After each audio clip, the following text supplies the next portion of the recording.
The SCW Mount Rushmore series presents the best Royal Rumble matches that aren't Royal Rumble matches. Yes, it sort of makes sense. You know, usually when you look forward to a Royal Rumble event, you look forward to the 30 superstars that are going to fight for WrestleMania main event status. But on those shows, usually we get other matches that are not Royal Rumble matches. So these are matches that take place at the Royal Rumble. We're going to go through the best of those. So we've got some classics we're going to be discussing through this video. I'm joined by the one and only Mr. NX Steve.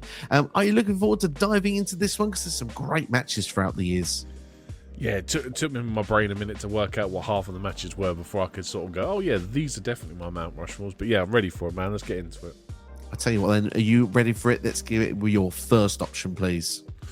My first one, I know this is going to be recency biased because we've just done a retro review of it, but it's Cactus Jack versus Triple H from Royal Rumble 2000 in a street fight. Amazingly, somehow, I remembered everything off of this pay-per-view except for this match, and I'm so glad we went and did a retro rewind of it because, my God, this match is fantastic. It's arguably one of the best street fights that they've ever done, and it's just so good to watch, man.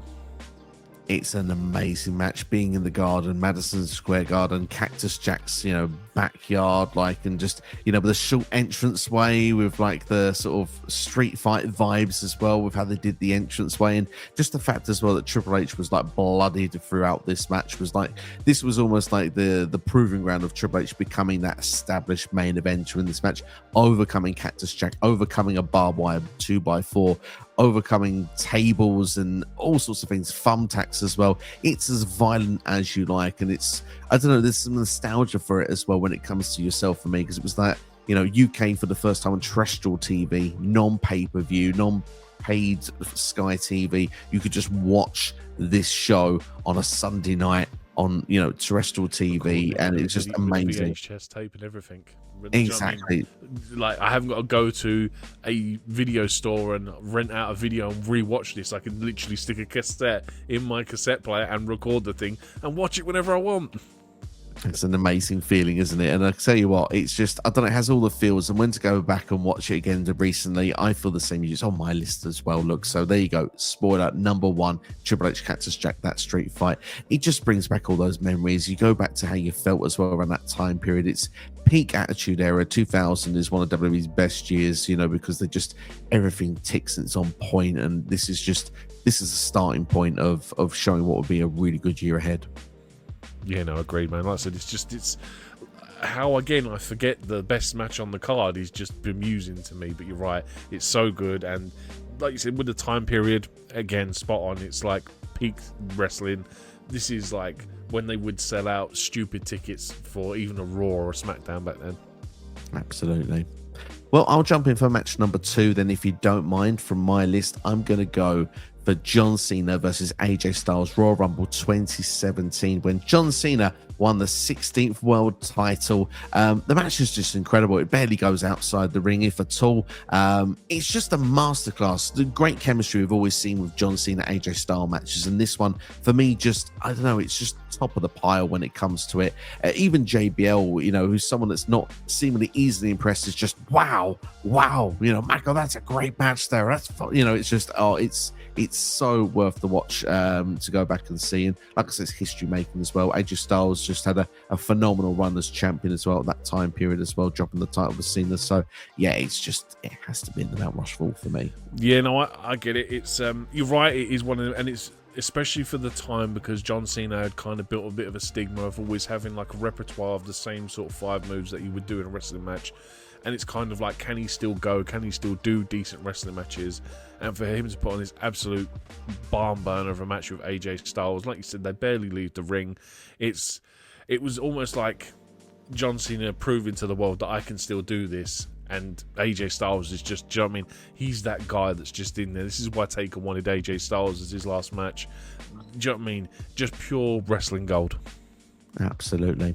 What is your is that one on your Mount Rushmore list, by the way? Yeah, I forgot to mention. No, unfortunately, it is not. Like I said, I've gone with stuff that is ingrained in my brain that I remember in 4 specific ways. So number 2, we're going back to 2000 again. It's the core wrestling memory for me. Hardy's versus Dudley's table match. One of the very few times you ever see a tables match where both participants have to go through a table. And we watched it back recently, and I didn't realise like how fast paced it was and how just mind-blowingly quick it is, and the amount of like headshots that, you know what I mean, they delivered to each other with chairs, and the way that they constructed the 4 tables in the aisleway, and Jeff doing that crazy swanton. You know, it's one of them clips that every time you see don't try this at home, or like, I mean, this is our heritage WWE thing, Jeff doing that swanton off the balcony, that's one of those moments. It's from Royal Rumble 2000. So for me, Hardy's versus Dudley's Royal Rumble 2000. It is defining the table match, and like you say, it's gone on leaps and bounds. The points of the day, everyone wants to see tables. Like it's a really moment that the Dudleys get put on the map as well, and it's just that build as well we get for, you know, Edge and Christian, Hardy's, Dudleys, the great history they would have, those 3 teams interacting one another. Whether it was tables, ladders, chairs, or all 3, and on this particular occasion it was the tables. And I've got to say to you, this is just missed out on my top 4. It is my 5th place when I was putting the list together. It was the one I was like, it's got to go in, but it just missed the cut. But like you say, recency bias watching it as well. It's so fast paced. It's a barn burner. It's, you know, jumping off balconies and all sorts of things to going through here.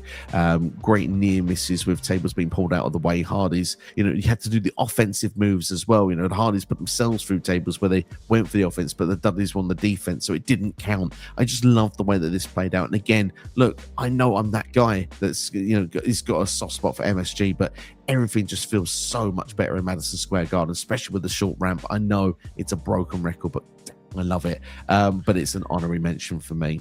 Yeah, like I said, just the fact that the whole dynamic of, like you said, how they constructed the match and how both of them have to go through the table offensively.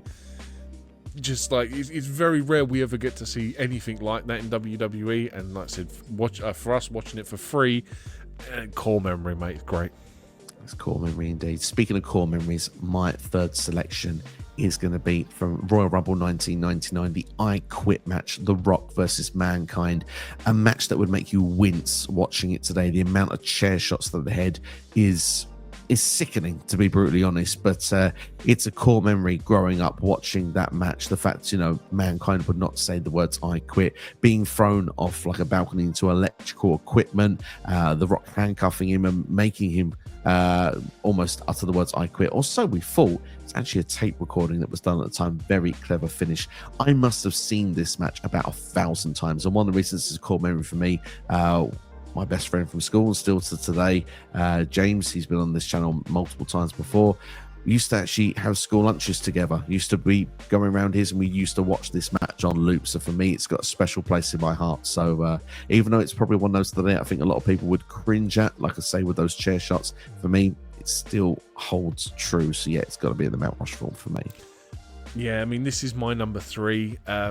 Just to play off everything you said, it's so, like, at one point Mankind is handcuffed and he's taking chair shots unprotected. It's just insane. Like, it's almost like this was almost too much for hardcore wrestling fans. Like, at some points it was so hard to watch, but like I said, it's just one of them. And like the way, like, again, it's all stuff that we don't ever see. Like I said, Mankind taking the bump off the balcony into the electrical boxes, and the way that they, whether it was real or not, whether it was shoot or kayfabe, the way the lights went out in the arena because of it, and the pure aggression and everything that went on. It was so just downright hardcore. It's just one of them great ones, man. So yeah, for me, this is number 3 on my list. Fantastic indeed. Then, so we're going to go to our number 4s then. I'll take it first if you don't mind on this one. This one will be controversial to some people, but hey, look, this is Kurt Angle's favorite match of all time, and if that's the case, who am I to argue with it? Royal Rumble 2003, Kurt Angle versus Chris Benoit for the championship. It is a technical masterclass. Think what you want about the individual Chris Benoit. When it comes to in-ring, he was an absolute machine, technical, one of the best technical wrestlers there ever was. And Kurt Angle together, those two had so many great matches throughout the years, and this one just tops the pile on this one. Kurt Angle's going through his Team Angle phase at this point. Obviously, he's getting into that machine phase, getting away from the comedy Kurt Angle that we knew at the early years of WWE. And yeah, I don't know, it's just it's an incredible match. These two can just go from like ankle lock to crossface to ankle lock, go to switch into Olympic slams, German suplexes. It's everything in technical wrestling that is to really enjoy from that spectacle of a wrestling perspective. So yeah, for me, I have to put it in my Mount Rushmore because it's an incredible match. Yeah, it's like you said, it's almost like the match was too far ahead of its time, because I think like if they put this match on like 10-15 years later, if they was to do this kind of match in the modern era, this, do you know what I mean, Meltzer would be throwing all the stars at this because it is that good. I mean, like, you see people compare it to Hart versus Perfect from SummerSlam 91 or Savage versus Steamboat from WrestleMania 3. Like, it's on par with that. Do you know what I mean? It's on par with those two matches, and there's like two of some of the best technical matches ever in wrestling. So yeah, for me, it's not on my list, but I can see what you're talking about. It's such a good match, and I think for me, the reason why it's not on my list is the fact that I wasn't a technical wrestling fan. And during that time, do you know what I mean? I was very much like I said, a tag team wrestler, a cruiserweight fan, and I don't think I appreciated this for what it was at the time, which is why I don't put it on my list, but I respect the hell out of it. Absolutely. Well, which is then the fourth match on your list? So my number 4 is the most recent one, I think, that of all the lists we've given. It's Seth versus Roman. This is obviously where Roman is maybe 6 months or something into his reign as champion, and what we didn't know what was going to happen for over the next 4 years or something. And this was one of the few times that Roman actually lost a match, although it was via DQ. The psychological aspect of it, and the fact that Seth comes out in Shield gear to Shield entrance, and the look on Roman's face when that music starts playing just sets the tone for this match. It might not be the greatest wrestling match in the world, but I just think for everything we was getting at the time, for Seth to go out there and pull out such a psychological move for a wrestling match, I just thought was great, man. And the story that they told was so good. And the way that Roman, do you know what I mean? Roman ultimately loses via disqualification, but it's just the way that Seth had pushed him to that limit, and the story that they told for Roman to go into that dark place because of those memories and stuff. And obviously, ultimately, it ends up paying off at WrestleMania in 2024. Do you know what I mean? So, do you know what I mean? It's just essentially good long-term storytelling. Absolutely. I mean, the thing is, we talk about there the technical wrestling and things of your style, but story can be a lot when it comes to pro wrestling. And like you say, the Seth versus Roman match is genius in the way that they play it out, because with Seth coming out, like you say, the Shield gear puts back the memories of when Roman was stabbed in the back. And Seth had always said, I always beat you, Roman. And the fact that, Roman couldn't get the job done on the night eventually cracked Seth with the chair, losing by DQ, proving Seth to be right as well. Never kind of got a follow-on with that match afterwards, which was a bit of a shame. However, the match itself is very well put together. And it was a great fun moment around the time period. And like you say, there is a bit of a culmination with that at WrestleMania 40 with Seth dressing up with the Shield gear one more time, obviously when Roman finally did drop the strap to Cody Rhodes. But a really awesome choice, most modern choice. And we can go into some honorary mentions. I think a lot of people are going to say, why is this match not in your top 4? Because it's a freaking banger, to be fair. Royal Rumble 2015, Brock Lesnar, John Cena, Seth Rollins. Obviously, this puts Seth on the map. Seth was the third wheel, was the Money in the Bank holder. He didn't need to be in this match. They were, he actually said in his recent interview with Chris Van Vliet, it was meant to be Brock versus Cena one more time, but fans were starting to tire of seeing that. So he was like, well, I don't need to be in the Rumble. Suggestion, maybe we can do this as a triple threat match. They did. It freshened things up. The Phoenix Splash from Seth on that night was amazing. This was a transition with all three guys together, and there was a moment where you just kind of went, Seth belongs in that main event. He's not just a Money in the Bank holder. He's a future champion. You could see it there in the making, and every result all of a sudden became believable. Because if it was Brock versus Cena, you thought Brock would be winning. Do you know what I mean? It felt believable because Brock had destroyed Cena just a few months earlier. So all of a sudden, Brock doesn't have to be involved in the decision. Everything was open. It was a fun time, and it's unfortunate that it's not quite made the cut, but it was very close to being in the Mount Rushmore for me. Yeah, but like you said, it sets Seth up for what we know him as now, like as the visionary, as the architect. Do you know what I mean? It was so.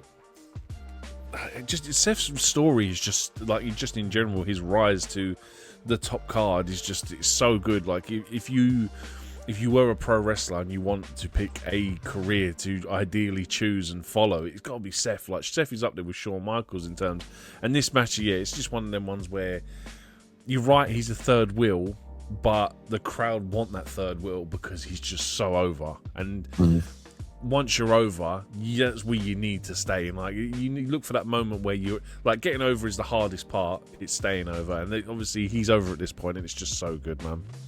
It's an amazing one indeed there. A couple of ones that'll be shorter for me, but Chris Jericho, Chris Benoit ladder match from 2001. Again, it's the technical wrestlers there doing their thing. The battle with Jericho and Benoit for the IC title in the early 2000s was always a great fun time watching the strap go backwards and forwards. And yeah, put a ladder involved. What more can you do? It's always a fun time with these two. Obviously, seeing Walls of Jericho, I believe, being used in the ladder as well was just such a fun and unique spot around that time period.